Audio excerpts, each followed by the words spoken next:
ভাতারে নজির গড়লেন বিজেপির জয়ী প্রার্থী, নিজে খুললেন দলীয় পতাকা। ভোট গণনা শেষ হতে উত্তেজনার আবহ তৈরি হয় ভাতার বিধানসভা কেন্দ্রের সাহেবগঞ্জ এলাকায়। অভিযোগ, কিছু বিজেপি কর্মী ও সমর্থক তৃণমূল কংগ্রেসের দলীয় কার্যালয়ে বিজেপির ফেস্টুন ও পতাকা টাঙিয়ে দেন। তবে পরিস্থিতি অন্য মোড় নেয় পরের দিন সকালে। বিজেপির জয়ী প্রার্থী সৌমেন কারফা নিজে উপস্থিত হয়ে ওই দলীয় কার্যালয়ে লাগানো বিজেপির ফেস্টুন ও পতাকা খুলে দেন। তার এই পদক্ষেপ রাজনৈতিক মহলে ইতিবাচক বার্তা হিসেবে দেখানো হচ্ছে। পরে সাংবাদিকদের মুখোমুখি হয়ে তিনি জানান, গণতন্ত্রে প্রত্যেক রাজনৈতিক দলের নিজস্ব সম্মান রয়েছে। অন্য দলের কার্যালয় এভাবে পতাকা লাগানো ঠিক নয়। আমরা উন্নয়নের রাজনীতি করতে চাই, বিরোধ নয়। এই ঘটনায় ভাতার এলাকায় রাজনৈতিক সৌজন্যের এক বিরল নজির তৈরি হয়েছে বলে মনে করছেন অনেকেই। আপনি এসে আপনার নিজেরই যে ফ্ল্যাগ ফেস্টুনে আপনি নিজেই ছিলেন, বিষয়টা কি? না দেখুন, আজকে বিজেপি সরকার প্রতিষ্ঠা হয়েছে, আমরা ভাতারেও জিতেছি 6528 ভোটে। তো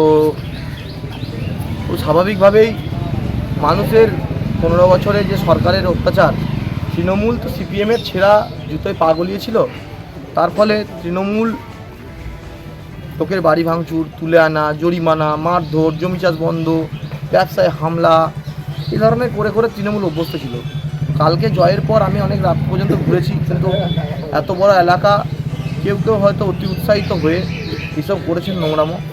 আমরা দলের তরফ থেকে স্পষ্ট নির্দেশ, কোনো রকম তৃণমূলের কোনো নেতৃত্ব, কর্মী, কার্যকর্তা কারুর বাড়িঘর ভাঙচুর বা কাউকে মারধর করা যাবে না, এবং তাদের পার্টি অফিস দখল করা যাবে না, তাদের কোনো রকম ঝান্ডা, ফ্লেক্স, ফেস্টুন পোড়ানো বা ছিঁড়ে দেওয়া যাবে না। তো এখানে দেখলাম সাহেবগঞ্জে এখানে তৃণমূলের পার্টি অফিসে আমাদের বলবো না, কিছু জনগণ অতি উৎসাহিত হয়ে এটা করেছে। গতকালকের পর একটা মব সৃষ্টি হয়েছে। তো আমরা বলে দিলাম এখানে, এবং আমাদের যারা লাগিয়েছিল তৃণমূলের পার্টি অফিসে আমাদের পতাকা, ফ্ল্যাগ, ফেস্টুন, সেগুলো আমি খুলে দিলাম। তো এবং তৃণমূলের লোকজনকে আশ্বস্ত করব যে আপনাদের কোনো ভয় নেই, যদি কোনো ভয় হয় আমার সঙ্গে যোগাযোগ করবেন, আমি সর্বতভাবে পাশে আছি। আমার একটা নাম্বার আমি বলে যাচ্ছি, এই হেল্পলাইন নম্বরে যোগাযোগ করবেন, 7908704741। এই নম্বরে যোগাযোগ করবেন।